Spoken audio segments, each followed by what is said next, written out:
वासुदेवाय। नमस्कार, स्वागत है आपका। आज की वीडियो में हम बृहस्पतिवार व्रत की कथा का रसपान करेंगे। कथा को पूरी श्रद्धा पूर्वक सुने और पूर्ण सुने। बृहस्पतिवार की कथा को कभी भी आधा अधूरा नहीं छोड़ना चाहिए, क्योंकि इससे बृहस्पति देव नाराज हो जाते हैं। कथा के अनुसार एक राज्य में एक राजा राज्य करता था। वह बड़ा ही प्रतापी और दानी था, परंतु उसकी स्त्री बहुत ही मलिनता के साथ रहती थी। ना वो पूजा करती, न ही किसी को एक पैसा दान में देती थी।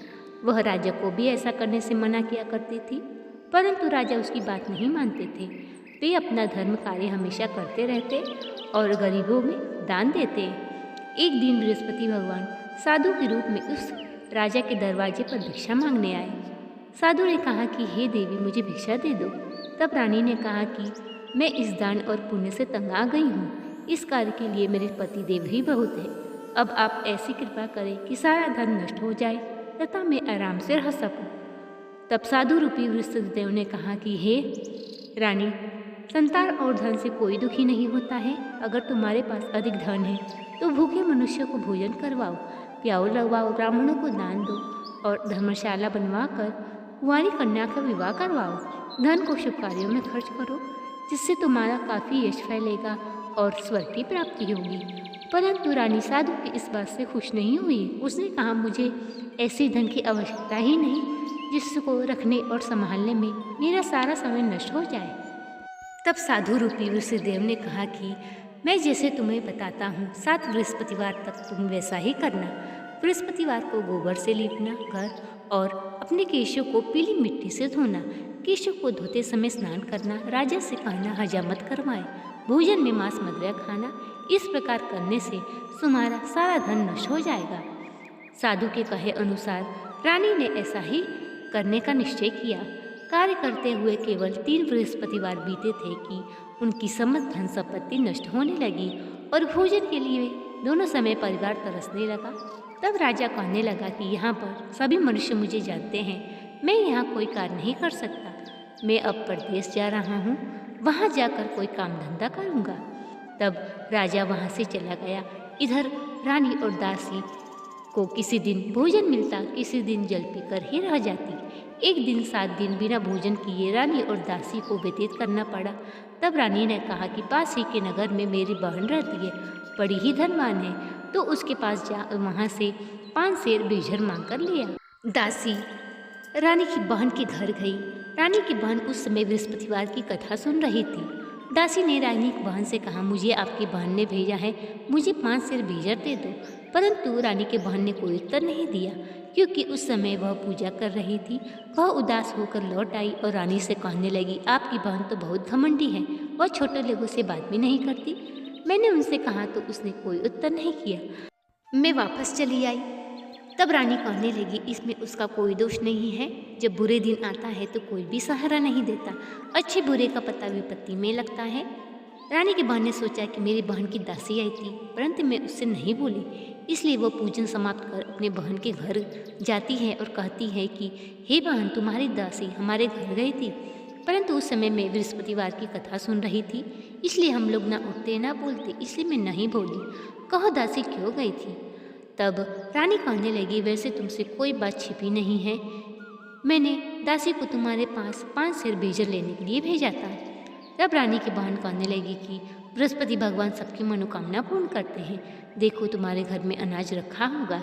इस पर दासी घर के अंदर गई। उसे एक बड़ा घड़ा बीजर का भरा मिला।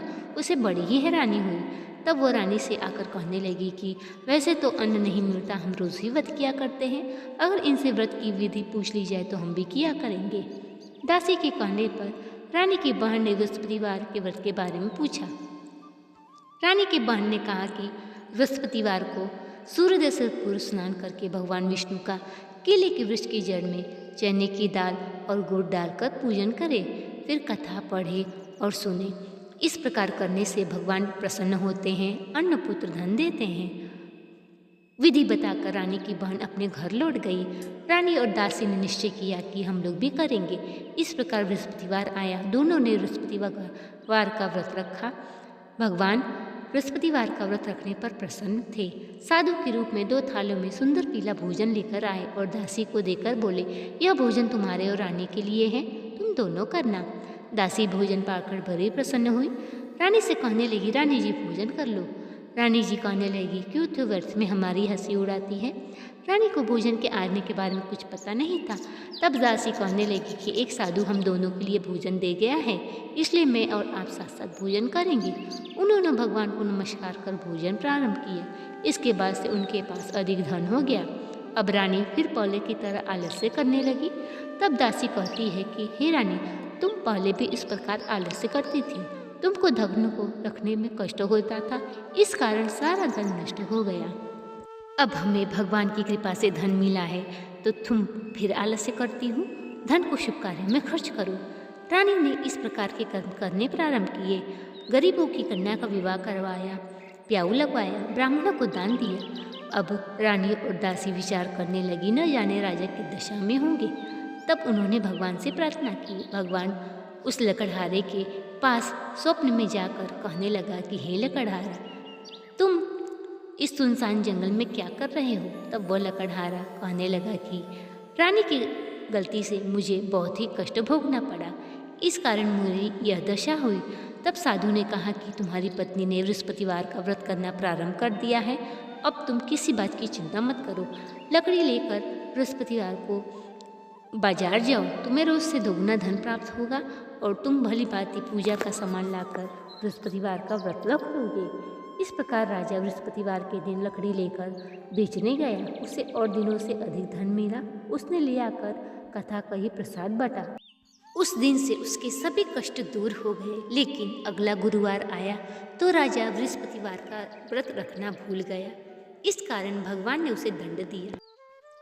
जिस राज्य में वह लकड़हारा रहता था, उस राजा के राजा ने यज्ञ का आयोजन किया और कहा कि समस्त लोग मेरे यहाँ भोजन करने आए। जो भी इस आज्ञा को नहीं मानेगा उसको फांसी की सजा दी जाएगी। इस प्रकार राज्य के सभी वासी भोज में सम्मिलित हुए, लेकिन लकड़हारा कुछ देर से पहुंचा। इस कारण राजा उसको साथ अपने महल में ले आए। जब राजा लकड़हारे को भोजन करा रहे थे तो रानी की दृष्टि उस खूंटी पर पड़ी जिस पर उसका हार लटका हुआ। हार खूंटी पर लटका दिखाई नहीं दिया। रानी को निश्चय हो गया, मेरा हार लकड़हारे ने चुरा लिया है। इस प्रकार वह कहने लगी कि इसे कारागार में डाल दिया जाए। राजा ने लकड़हारे को कारागार में बंद कर दिया। लकड़हारा विचार करने लगा, न जाने कौन से पूर्व जन्म के कर्म से मुझे यह दुख प्राप्त हुआ है। उस समय साधु रूपी वृषदेव प्रकट होकर कहते हैं, अरे मूर्ख, तूने बृहस्पतिवार की कथा नहीं कही, इस कारण तुम्हारी यह दशा हुई।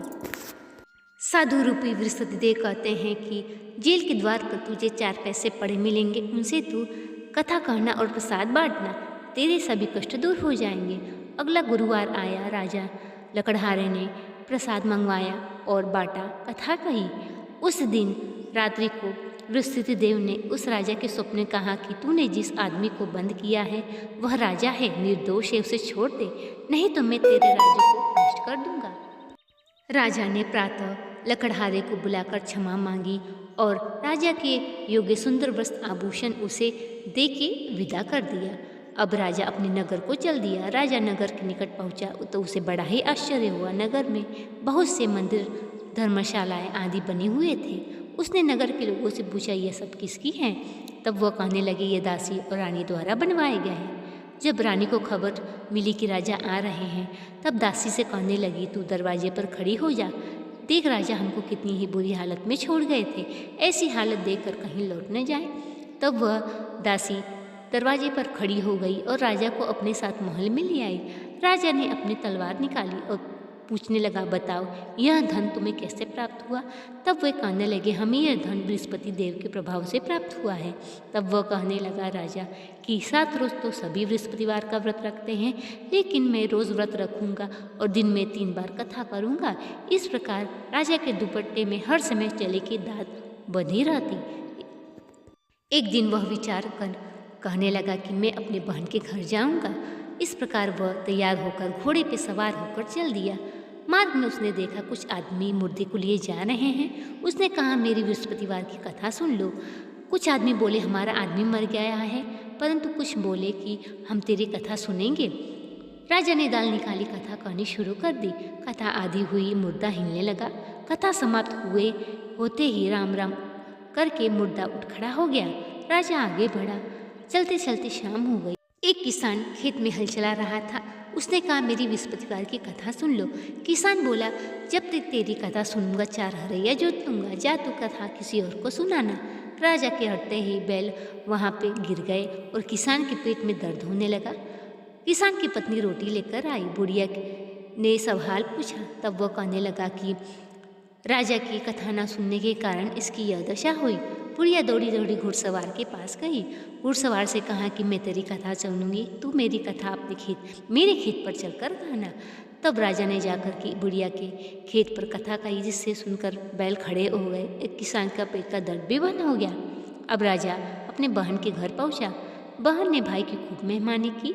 राजा प्रातः जागा तो उसने देखा कि सब लोग भोजन कर रहे हैं। उसने कहा, मेरी कथा सुनने वाला कोई है जिसने भोजन नहीं किया हो? तब बहन कहने लगी, यहाँ पहले मनुष्य भोजन करते हैं, बाद में अन्य काम करते हैं। अगर कोई पड़ोस में हो तो दिखाती हूँ। इस प्रकार बहन देखने चली गई, परंतु उसे कोई ऐसा व्यक्ति नहीं मिला जिसने भोजन न किया हो। तब वह एक कुम्हार के घर गई। उसे मालूम हुआ यहाँ 3 दिन से किसी ने भोजन नहीं किया है।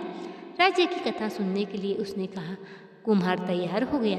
राजा ने जाकर कुम्हार के घर पर कथा कही, जिससे सुनकर उसका लड़का ठीक हो गया। अब तो राजा की प्रशंसा होने लगी। राजा ने कहा कि हे बहन, अब मैं अपने घर जाऊंगा, तुम भी तैयार हो जाओ। बहन ने अपनी सास से भाई के साथ जाने की आज्ञा मांगी। सास ने कहा, चली जा, परंतु किसी बालक को मत ले जाना, तेरे भाई को कोई संतान नहीं होती है। बहन ने कहा, भैया मैं तो जाऊंगी, परंतु कोई बालक नहीं जाएगा। तब राजा ने कहा कि जब कोई बालक नहीं जाएगा, तुम जाकर क्या करोगी? इस प्रकार वह उदास होकर अपने घर लौट आया और रानी से कहने लगा, हम निसंतान हैं, इसलिए कोई भी हमारे घर आना पसंद नहीं करता। तब रानी कहने लगी कि बृहस्पति भगवान ने हमें सब कुछ दिया है, वे हमें संतान भी अवश्य देंगे। राजा को रात्रि में ऋषिदेव ने कहा कि हे राजा, उठ, सभी सोच त्याग दे, तेरी रानी गर्भवती है। यह समाचार सुनकर उसकी बहन अपने भाई को बधाई देने आई। तब रानी कहने लगी कि घोड़ा चढ़कर नहीं आई, गधा चढ़ी आई। तब बहन कहती है, हे भैया, मैं इस प्रकार न कहती तो तुम्हें संतान कैसे मिलती? बृहस्पति भगवान ऐसे ही हैं, जिसके मन में जो कामनाएं रहती है सभी को पूर्ण करते हैं। हे बृहस्पति भगवान, जैसे आपने राजा और रानी की मनोकामनाएं पूर्ण की, वैसी सबकी करना। जो यह कथा पढ़े, सुने और हुंकार भरे, उसकी सारी मनोकामनाएं पूर्ण करना। बोलो बृहस्पति महाराज की जय।